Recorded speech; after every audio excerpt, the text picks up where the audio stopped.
Welcome to Dr. Jeff Talks About Sex and Intimacy, the podcast where we explore the many dimensions of human connection, of pleasure, and healing. You are tuned into episode 45. Can love really be calculated? I want to just take a moment to sincerely thank you listener, for joining us live or if you're on the recording. I can't tell you how truly grateful I am for each and every one of our listeners. So thank you for being here. I would just like to say as well, we are out there on social media. So if you're looking for us, we're on Facebook, we're on YouTube, we're on X, we're on LinkedIn, we're on Kick, we're out there. So please follow us on whatever social media you like. If you are a Facebook person and a follower on Facebook, please follow us there because the more followers, the more we can do on Facebook, but we appreciate you. If you are on X and having trouble submitting a question, you can do that through any of the other things like YouTube or LinkedIn or the website or Facebook or Kick. So please submit your questions there for our expert today that will be joining us. Go to the website. We have so many great podcasts with amazing guest experts. So you can see all of them. There's 44 of them now on there. And as of when we're done tonight, there'll be 45.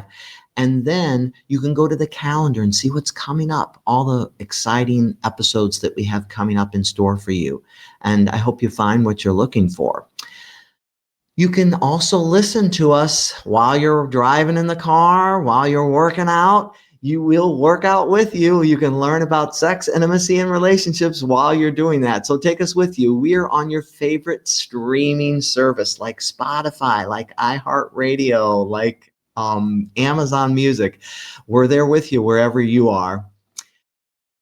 As we always do, I would like to remind you that all are welcome here. Everyone is welcome here. Whatever your particular sexual orientation, gender identity, or relationship style is, we are so glad you're here and you are so welcome to learn. And I hope all of this helps you in some way. The goal of the podcast is pretty simple if you haven't been here before. It's really to just empower and enlighten you with the information you need, so that you can improve your sexual health and you can deepen your relationships, those loving relationships, so you can live your one miraculous life the very best way possible. That's all the podcast is about, to give you the information you need to make informed choices to do that. We try not to persuade you or dissuade you. We just try to give you what you need to make your own choices because you're the best judge of what's best for you. Today, I'm so excited. We're diving into a fascinating question. Can love really be calculated? We often talk about love like it's magic, unexpected, uncontrollable, sometimes chaotic. But what if there were patterns beneath the chaos? What if our feelings, behaviors, attraction, and connection could actually be measured, modeled, and even predicted? To explore this intriguing idea, I'm joined by author and researcher Zoey Charif, whose work blends data science, psychology, and the very human experience of love.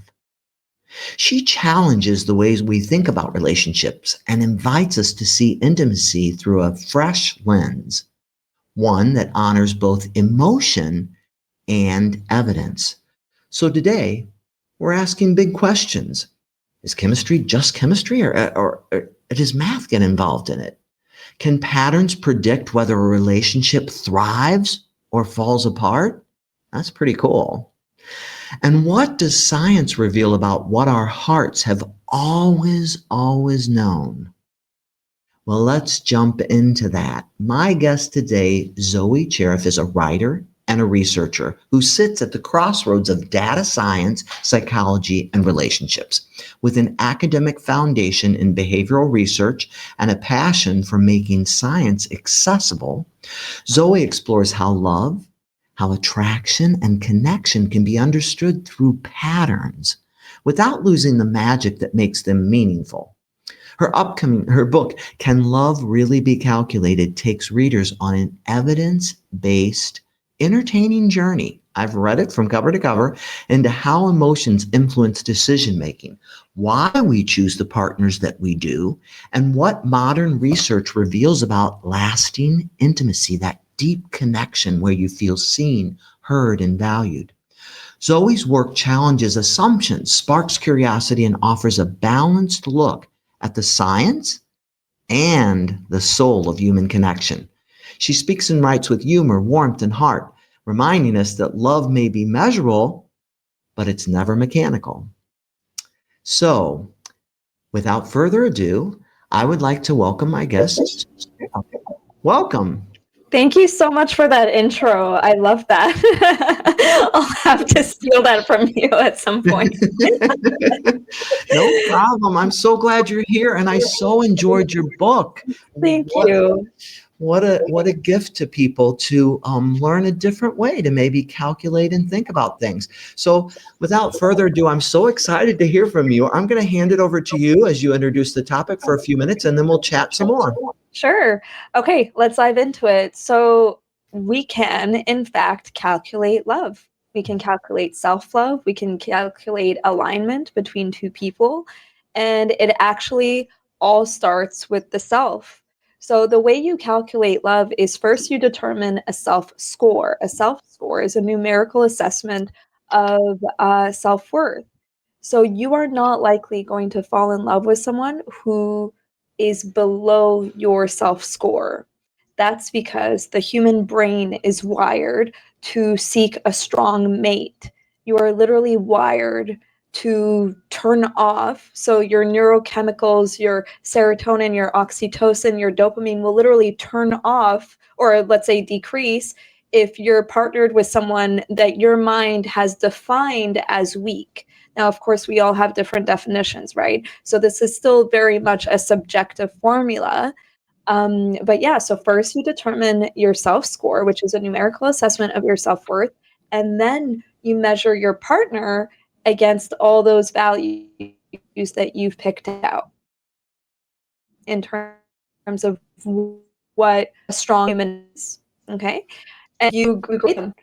Once you grade them, then you look into trait preferences, and then you grade them on that. You average out that score, and now you have a total partner score. So you compare the self score, which is your score, to the total partner score, which is an average of values and traits. And if it's a match, then you are more likely going to sustain that relationship. But the analytics show that the perfect couple is when you view your partner as just slightly above your self-score. The magic number seems to be 4%. Okay, so let's assume I am giving myself an 80% for a self-score. I am more likely going to sustain a relationship with someone that I view as, let's say, 82% or 84%, just slightly above me. And of course, if you were to interpret that, essentially all we're saying here is you admire your partner. That's what it comes down to. You have to admire your partner, and you have to be attracted to your partner. So that's essentially what the framework analyzes. It uses calculations and determines how you view yourself, how you view your partner, and whether it's a match. Now, of course, there will come a time where, with you being coupled, especially in a long-term relationship, where misalignments start to happen, right? Of course, we are all human. We evolve with experiences. Our hormones evolve, right? Our brain chemistry changes over time as well. So what that means is, although you have, let's say, top 5 values when you first meet your partner, they may not be the same values 10 years later. So the question becomes, how do you get back to a place of alignment? If you're not fulfilled, is that fair to you, and is it fair to your partner? I mean, if the alignment is not so severe that you can still make it work, awesome.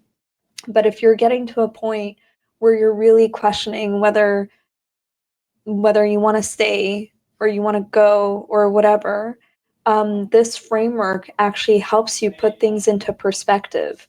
So this is not just a therapist telling you and talking it out. This is actual, let's write it out. Let's put the numbers. What is the calculation telling us? And I've seen couples get back into a place of alignment using this framework just by telling their partner, look, here's my top value, and I feel like you've been slipping in the last year, and I need you to kind of step up a bit. And then the partner thinks, oh, that's true. Right? So we're not playing a blame game here in terms of what you did, what you didn't do. We're just saying, here's what I would love from you. And can we get back into a place of alignment and effort? Right? And of course, you would have to be very open to what your partner has to say as well, because you're both working together to increase your scores in the eyes of the other, right? With that said, I've also come across experiences where sometimes we're just beating a dead horse. If you're doing this calculation over and over again, whether it's a span of 6 months, 1 year, 7 years, whatever it may be, and it continuously shows a mismatch, then you have to decide whether it's worth it for you to stay. And there's a fear of letting go of relationships because what will family say? What would community say? Especially when we're talking about marriage, especially when we're talking about kids and a mortgage and all of that. There's a lot of heavy emotions that come with that. There's a lot of shame that comes with it as well. But if the calculations are showing over and over and over again that, this person is not a numerical match, and you've worked through it and you've communicated it, maybe this can be also your data point to make the right decision for you. So this framework can be used whether you're single and just looking to build on your own self score, if you're in a couple and you want to get back to a place of alignment, or if you're really at the end of your rope and you're thinking, should I give up or should I keep going? Right? This framework actually applies to all of that. So yeah, I'm gonna pass it back to you because I feel like I've talked a lot here, but yeah, you may have questions here. No, it's great. And so listeners, I think the really important thing is that what I love about the book too is it challenges you to look at yourself. So when you were talking about values in particular, the self-evaluation really looks at these 5 areas of family, finance, political ideology, communication manners, dependability. And so you're figuring out what is really, really important to me. What are the things I care the most about? And I think all of us need to know and understand that about ourselves. And it's an important component of our self-esteem and our self-worth and how we feel about ourselves. And then the second thing looks more, because you were talking about the 2 things, at traits. And some of those things that we are looked at in particular are humor, physique, kindness, leadership, sexuality, sensuality, right? Actually, I do have to clarify something. Yes. So what you're reading out is an example. It's a sample Okay. in the book, but we all have different values and we all have different trait preferences. Cool. It comes down to what you think is important in your life. It comes down to what you respect in people, right? Some people don't care about political ideology. Other people are very, strong with their opinions, and they absolutely need to know that their partner matches that value, right? Or that they're, more aligned than not, right? And Mm-hmm. same thing with trait preferences. Trait preferences are very unique to the individual. So all to say, the formula is there for you in terms of your plug and play. But it's up to you to plug in those values and those trait preferences, and then it's up to you to plug in those numbers. But the framework is there for you. Cool. So that is what it's about, and it's going to be unique to you, right? Because those values are going to be the very specific things, not just those I mentioned, but the very specific things that you value the most. The traits are going to be the ones that stand out that you're looking for in a partner or that you want the most, right? Yeah, so traits tend to be your essence, right? Those are the things that are not necessarily a choice. A value, for example, whether it's education or family or purpose, those are lifestyle decisions where you work towards it.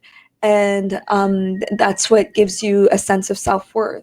Traits, on the other hand, you can be kind, you can be humorous, you can be intelligent, you can have white skin, brown skin, you can be whatever it may be, right? But those are the things that are very difficult to change about a person because it's your essence, right? Like whether you're introverted or extroverted, if you're an introvert, it would be very difficult to tweak that, right? I'm not saying it's impossible, but it would be difficult to change that to extroversion, right? Same thing with, sorry, go ahead. Yeah. No, you just made me kind of think about a really important point. And like in couple therapy, when we're working with patients, we always say there's only one person in the entire universe you can change, and that's you. Mhm. But our goal is always to help you work on your own change. So people go into relationships thinking they'll change. They can change them. But like you said, there are traits that will not change. People show up and they are who they really are. And not that we can't change. Of course we can change, but you can't change others. You can only change yourself.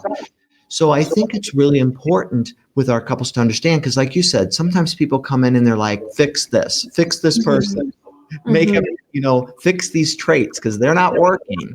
Right. Um, but that's not really how it works. The change always comes from you. You're the catalyst of the change. You put the love in, and you are the love that you want. And then it's learning to understand your partner.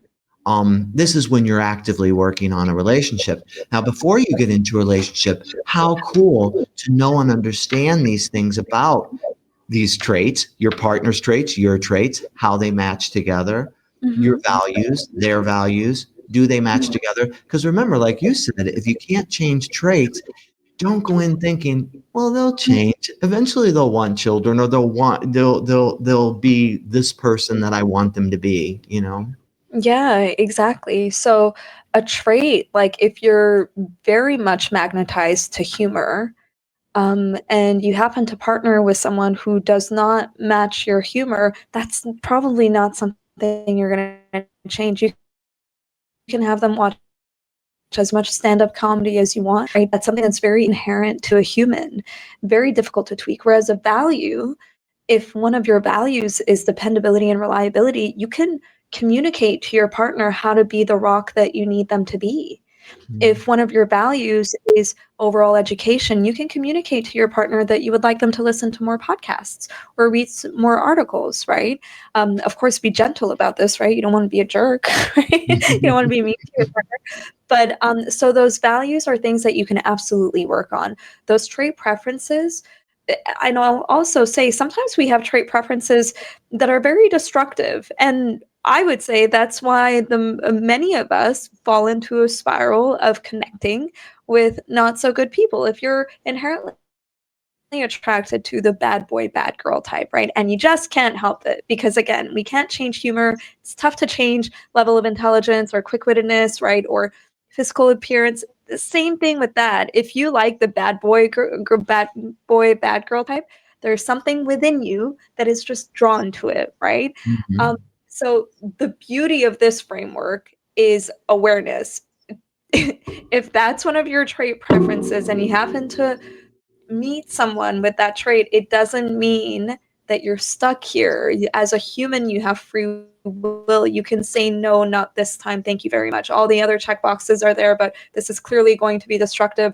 I've seen this pattern before and I choose to say no today, right? There are other traits that I'm sure you're attracted to. What you're wanting to do at this point, though, is to just, you know, pinpoint that negative trait and just say no for that time and look for someone else who has those positive traits that you're looking for. And at the end of the day, it'll balance out. It'll balance out because you're looking at average of values and traits. And so I know you talk in the book about the different zones, the red zone, the yellow zone, the green zones, and how the red zone kind of represents that toxic relationship phase characterized by the low self-esteem and everybody's kind of dissatisfied and a lot of destructive things are going on in the relationship.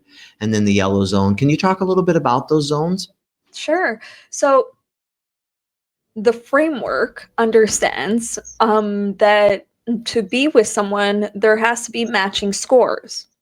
Now, what if there's a match of low scores? So for men, the average self score is 73. For women, the average self score is 76. Anything lower than that, I would, advise you to just kind of check yourself and how you feel about yourself and your self worth and all of that. Okay. Now imagine you have someone with a self score of 60%, which is way below average, that is now matching with someone else with 60%. It's a match. So it'll work, but will it be healthy? Probably not. We have two people who don't feel good about themselves, and they're likely going to project that into the relationship, whether it's projection of like, putting the other person down, jealousy, neediness, right? This is where anxious attachment styles tend to live, to be honest with you, in the red zone. And yeah, it just very, very unhealthy habits, unhealthy communication styles, and unhealthy relationship dynamics. Now that's the red zone. The yellow zone is a situation where you have someone with a low score with someone with a high score, and they both have this subconscious agreement that one person is better than the other. Maybe they didn't start that way, maybe it just happened over time, right? But what happens there? The person with the low score will start to feel anxious, right? Will start to, have once again unhealthy relationship tendencies, whereas the person with a high score will start to feel drained, and they'll start to feel like they're carrying the weight of the relationship and carrying the weight of their partner's insecurities. So essentially what's likely going to happen here is one person is going to push the other person away. The low scorer is likely going to push the higher away, either abundance or, like I said, just unhealthy relationship habits. Now, where you want to be zone, the green zone is too high-sted that both acknowledge their own value, but also their partner's value. That means you're going to see games. You're not going to see anxious attachment styles or avoidant attachment styles, not in the green zone. You see two people that feel really good with where they have worth, and they affect the partner just as much, if not more. That's exactly where you want to be. So those are the zones that we've identified based on the scores. 2 low scores, red zone. 1 low score, 1 high score, yellow zone. 2 high scores, green zone. That's where you want to be. And so it helps you see where are you at now, and and then you also give some information about why you might be there, some of the destructive ways of looking at things or the more difficult ways of looking at things, and then how to move hopefully to that all wanted green zone, which we really want people to be. But a lot of it has to do with your own self-esteem and feeling good about yourself. I mean, I think that's a really important piece of the puzzle. It really is. And this is something that I preach. If you're in a bad relationship, or if you're single and you're looking for someone, if you don't have a high self score, your efforts will be completely useless. You first have to work on yourself. The analytics show that the people who are currently in a relationship have a high self score. They have an above average self score. Okay. So, all to say, to get into alignment with a partner, you need to first trust yourself in terms of how you show up as a human. And the way you trust yourself is by identifying your top values, grading yourself for each one, and working on those. When you do that, you step into a relationship as a very confident, solid, also kind person. Okay? It's true. Kindness lives in confidence. Mm, If you want to be good to your partner, if you want to be a rock to your partner, you have to be a rock to yourself. If mm, you're not a rock to yourself, don't expect anyone else to be your rock. That's just the bottom line. And you're not going to attract a healthy partner if you yourself are not healthy. You need to be healthy. Your mind needs to be healthy. Your body language needs to be strong. And the way you do that is, like I said, you identify your values and you work on those. Get yourself, if you're a woman, over 76, if you're a man, over 73, get yourself to a point at the very least average, but continue to work on that. Like I'm so fortunate that I've discovered this framework that I am now in the 90s, but I was in the 60s maybe 5 years ago when I hit my rock bottom. mm. And then I knew what I wanted, and I started working on that over and over and over again. And I can see a very clear difference in terms of who I am then versus now. Now I can sit across from someone, feel good about myself. All those flaws that I have, I can talk about these flaws and understand that I'm still lovable and Mm. I still love myself.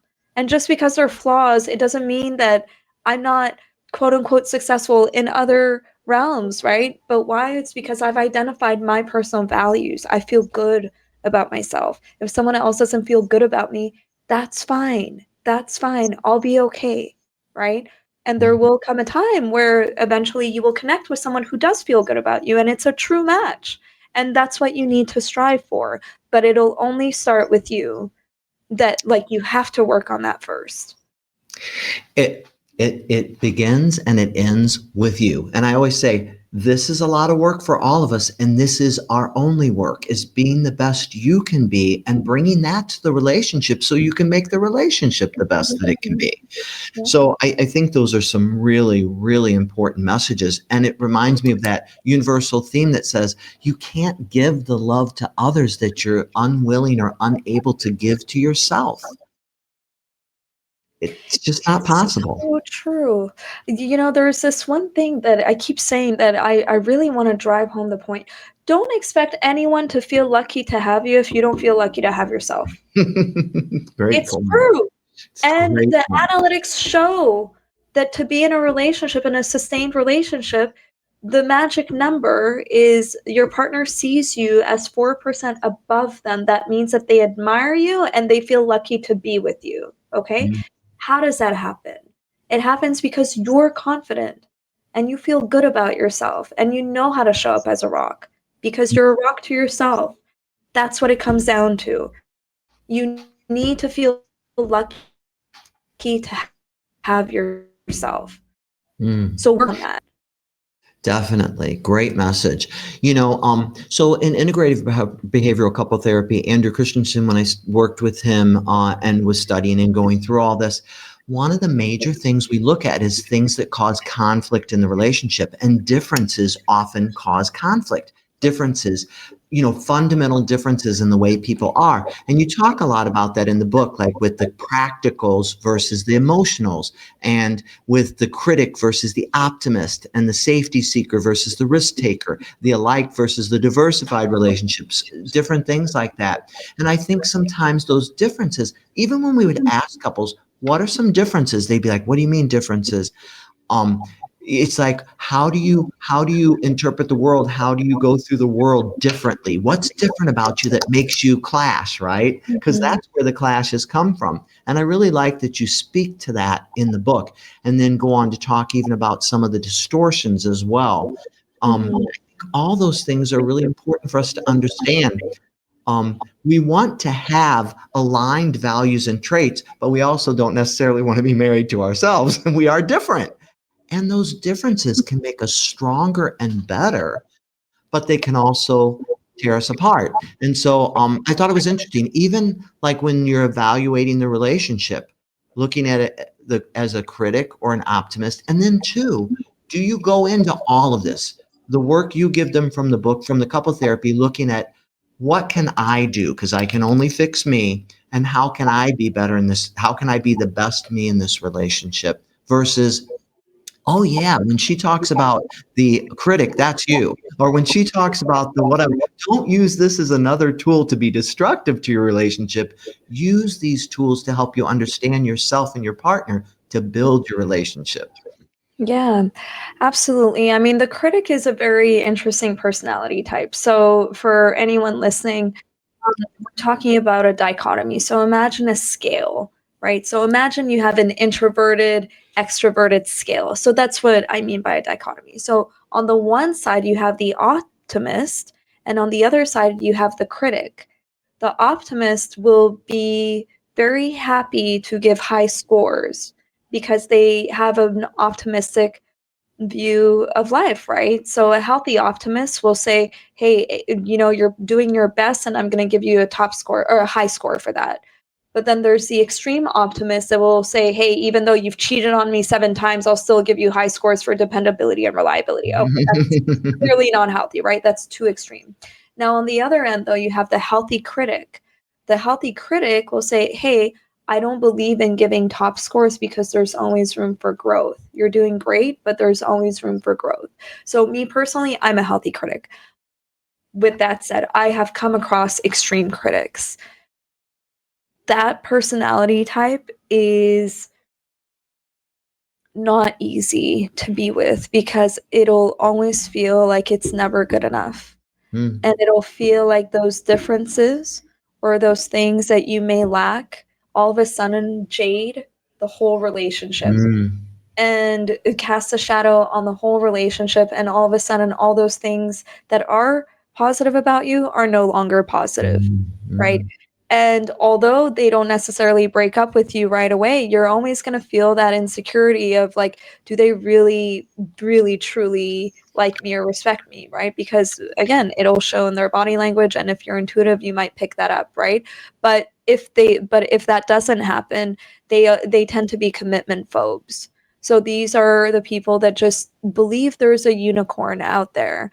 And yeah, and you may have a very high score, but if it's not 100 or let's say 95 plus, it's simply not good enough, right? So that's a personality type that I would tell everyone to be mindful of. The extreme optimist is a personality type that I would tell you to be mindful of, right? If you are a little too lenient and you see things that are just not cool and you keep giving your partner a top score, I would just ask yourself if that's a fair assessment or if you're hurting yourself. Mm, definitely. But, and what's fun is when you think about each thing, they have value. And that's what I try to bring to my couples. I try to help them understand. Being a safety seeker, for example, has value. Being a risk taker has value. And if you come together around that and you get to a good place around it, how great to have a little of both of those things because you've opened up to it because it's an important part of your partner and who they are. Now you have both paradigms, instead of the dichotomous one or the other, you have a bit of both, which makes you stronger and better. I mean, I believe that. I totally believe that. I believe that that's what makes you a dynamic couple. It's like one person brings to the table what the other one doesn't, right? Yeah, it means that you as a couple, you're even stronger because you have perspective. It means that you can, be with a group of people, and if one person doesn't have any knowledge about the topic, the other one will, right? Or insight, or like I said, perspective. So I personally think that differences are very positive, right? And humans are very nuanced. To expect someone to be exactly like you, you're going to shoot yourself in the foot and just push love away. Give grace. It's okay. It's okay to give grace. Grace is a beautiful thing, definitely. And mercy too. It's like give people what they need, not necessarily what they might deserve in the right circumstance. Certainly, we don't want to support any kind of abusive relationships, but I'm talking in a loving, good relationship. Giving grace and mercy can be a really powerful thing and powerful tools for sure. But at the Absolutely. same time, you got to take care of yourself too. And we certainly would never advocate something that is that if the relationship, and they can become very self destructive for one of the partners. So it can be tricky too to navigate your way through what's the best way. But I can say for sure, after 40 years of marriage with my wife and being together for 42 years, we our minds work so differently. I'm such a big picture person, and she's such a detail person.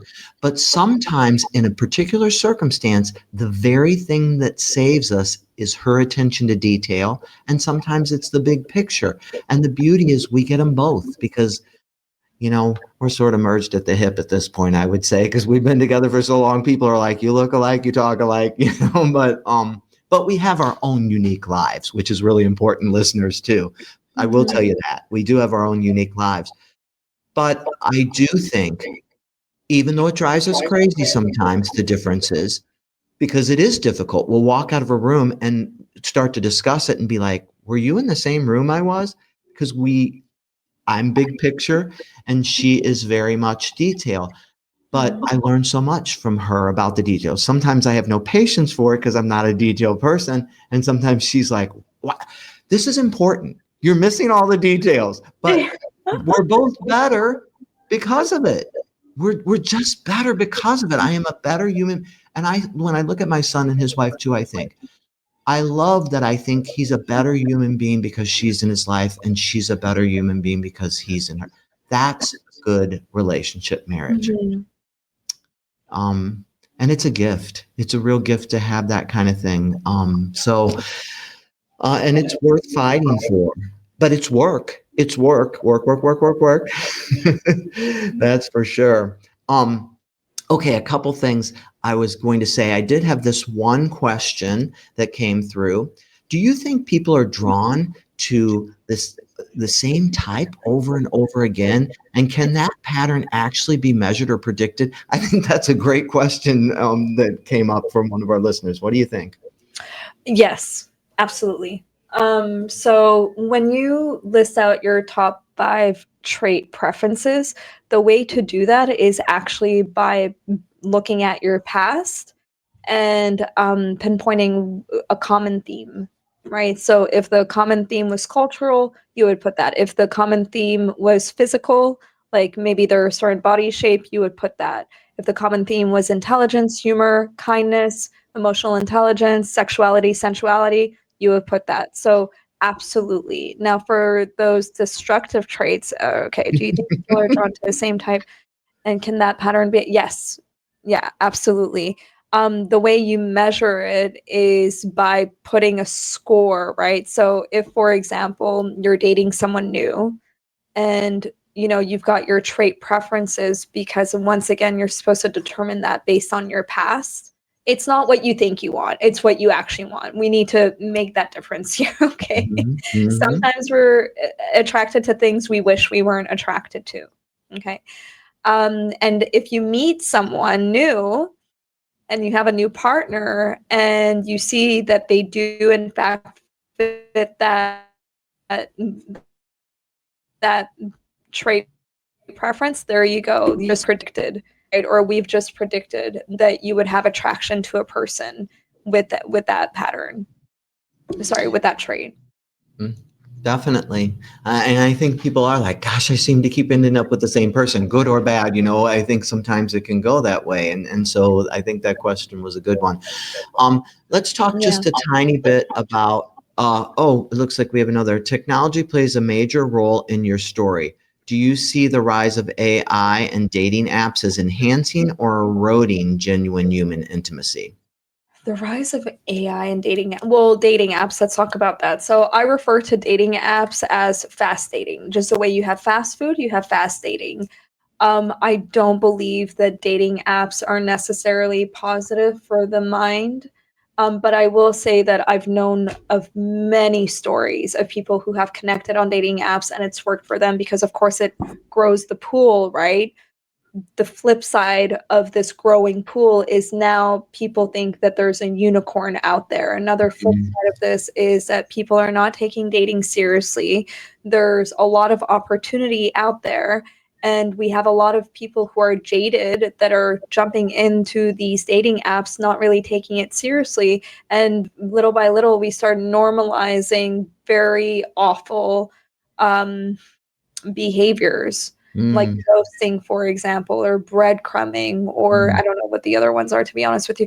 But that all came from just having more and more opportunity, more and more experiences, and little by little we just started normalizing not caring about the other person and not having empathy. And yeah, and if you're hurt by one person, you might want to hurt someone else because you're like, well, it's normal. It's been done to me, right? So I think we're just perpetuating just a very bad, personally, I feel, dating culture. So I do feel that dating apps have had a negative effect. But again, I will say that with that said, I've known people who have dated, gone married through the dating apps. So it definitely has helped the pool. But the question is, it's a pool of what? Is it a pool of ethical, kind, loving people, or is it a needle in a haystack type of situation? Yeah, definitely. Dating is a daunting thing for sure. I know Yeah. it is really scary, listeners. I know it's frightening and it's daunting. But the thing about it is, like you said, I think good people do find good people. It can be challenging, and so what's great is the book offers a different way to figure it out rather than necessarily thinking about, and you can use it along with your other tools, maybe along with your dating app, to kind of see how things are going. And like even the AI, you got to be careful. Could the dating apps or AI be destructive or bad? Absolutely. But could you use them to enhance, like you start thinking about your values and you work with it to explore that further? Maybe. You got to figure that out for yourself, and how scary some of that stuff is for you. But I think different things work for different people. But what I like is the book offers a, a calculable way of figuring out, first off, what might be the right mate. Secondly, how to navigate your relationship in a little bit better way. So it offers some helpful things that I think people might be able to use in their toolbox of figuring out their way through relationships. Yeah, exactly. I thought maybe we talk just a little bit lastly about the distortions, just a little, because I thought those were really interesting too, like the savior rescuer, the sabotager, the deceiver, the overcompensator, the infatuated obsessed, the nostalgic comparison, all those things. So just can you talk just briefly about some of those distortions? Sure. So distortions are relationship manifestations based on either low scores or high scores. So, for example, the infatuated. The infatuated is someone who has a low score who views their partner as way above them. We're talking 15, 20%, if not more above them. Okay. That's infatuation. That's not normal, nor is it healthy. Okay. So that's one of the distortions. The overcompensator is, let's say you have your list of top 5 values, and there's one value that you feel you're very shaky in. So let's say finances, for example. You feel you're very shaky in finances. Well, you're going to overcompensate with, let's say, health consciousness. And you may double down on your health and your image and your fashion and whatever, just to compensate for those other things that you lack. So that would be the overcompensator. There's nothing inherently wrong with that, but I have noticed that with some people, it can lead to superiority complex. So Mm. imagine, for example, exactly this example, right? Someone doesn't feel great about their finances, so they double down on their health. They're going to the gym every day. They're super lean, but now they're just so above average when it comes to health consciousness that they start looking down on people who aren't healthy like them, or who don't have the same shape as them, or who don't dedicate the same amount of focus, right? So we just went from an inferiority complex to a superiority complex is essentially it. With the overcompensator, like I said, there's nothing inherently wrong with compensating for those things that you lack, but when it starts to look like you're now above average in some areas and you're looking down on others who are not, at your level, that's not cool either, right? The self-sacrificer, someone who gives away their own self-worth and building on their own score to enhance their partner's score. So, for example, health consciousness, right? If health consciousness is one of my top 5 values, but my partner wants us to eat chocolate every night, right? And have dessert every night. And I don't want to say no. and I want to just appease my partner, right? Or maybe there's a lot of alcohol and I just don't want to say no and I want to appease Good my partner. example. That would be a self-sacrifice, or that means that I'm sacrificing my own score for health consciousness so I can work on and so I could be there for him, right? So, and then if you partner with someone who's self-focused, because this is a dynamic, it's not just one person, right? There has to be a give and take here, right? The self-sacrificer is likely to partner with a self-focused. They will very happily let you be there for them and not be there for you in the same way. Very happy to do that. Yeah, another one is a deceiver. So there's the low-level deceiver, someone who will just, make it seem like something, but it's not the truth, right? So like status, for example, right? Drive a nice car, but you're in debt. Okay, that's, you're kind of deceiving the truth here, right? There's the mid-level deceiver where, there are white lies or withholding truths. And then there's the high-level deceiver. This is where you're straight up lying about who you are. So because you want to have a high score, you want your partner to view you as a high score, but that none of this stuff is ever sustainable, ever. At some point, the truth does come out, and the best thing here that you can do is be authentic. Be authentic and work on those things that you value. That's literally the best thing you can do for yourself. There's no point in appearing to be a high scorer in a certain value if you're not. Eventually the truth will come out, right? So it's best that you feel confident. And there are ways to feel confident even in a value that, not objectively, but subjectively, you may feel like you're not doing so great. Okay. Like a millionaire status could think that they're way low in finances, whereas someone who, let's say grew up in the ghetto might feel that millionaire status is like, oh my God, so unreachable. So it's all relative. It's all a matter of perception, right? Yeah. And I think too, again, it goes back to turn this on yourself. And do you have these distortions? Are you deceiving yourself? Are you sabotaging yourself? It all comes back to being the best, authentic, miraculous you. Being and that takes work for all of us. This takes work. Everybody takes work. So it does take work. So great. I think that really covered that well. And I want to come back. And if you have maybe just whatever final message you want to share, and I'll share one after I do my centering exercise. We'll come back to you in just a minute, but I'd like to do, as we always do, our closing centering exercise as we head towards the end of this episode, which has been amazing. But before we close today, I want to invite you to a grounding moment. If it's comfortable, take a slow, deep breath in and exhale gently. Let your shoulders soften. Unclench that jaw. Where are you holding tension? Loosen your belly, your pelvic floor. Where are you holding tension? Inhale deeply. Exhale fully, releasing anything that doesn't serve you. You can place your hand over your chest or over your heart. Think of someone you love, past, present, or future, someone you love in your life that you love. Not perfect love, just real and authentic love.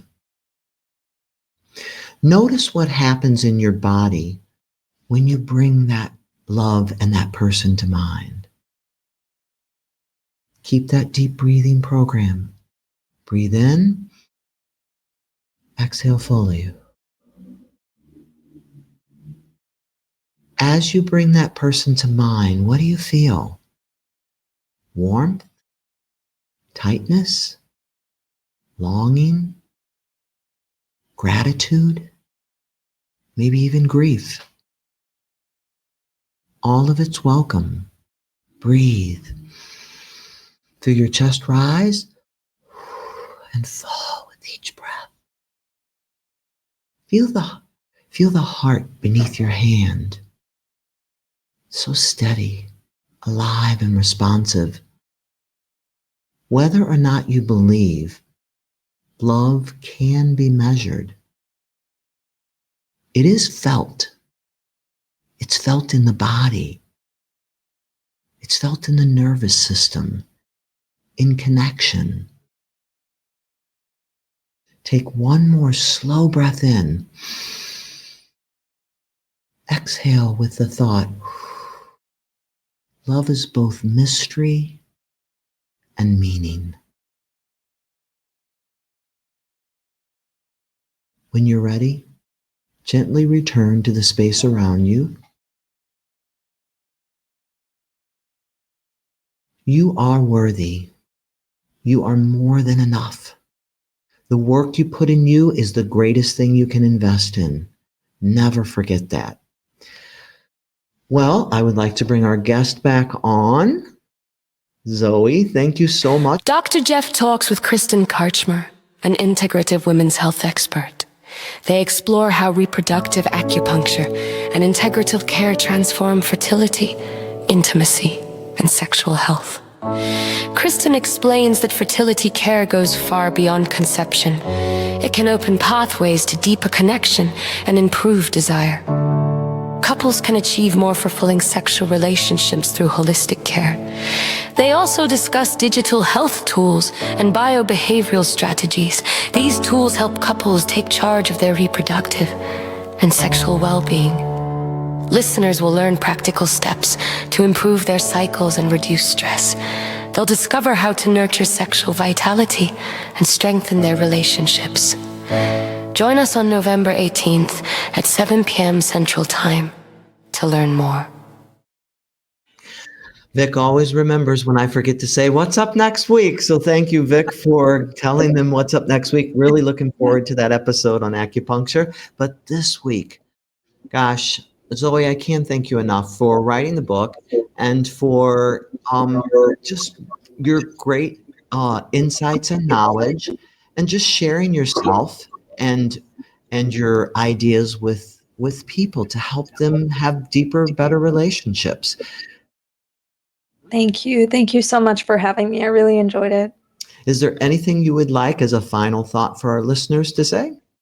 Yeah, just, guys, it all comes down to self-confidence. The analytics confirmed it. So whether you're with someone and you want to get back to a place of alignment, if you're not sure if you should leave, if you're single, whatever it may be, the analytics literally show that it starts with the self-score. If you have a low self-score, you're not likely going to be fulfilled.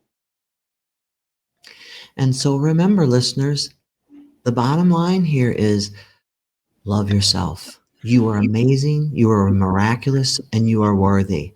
Start there. Be the best you that you can be, and keep working on that as we move forward. That's my hope and prayer for you. And then I hope you find that amazing love of your life who is the best they can be too. Thank you so much for tuning in, and goodbye. Dr. Jeff talks about sex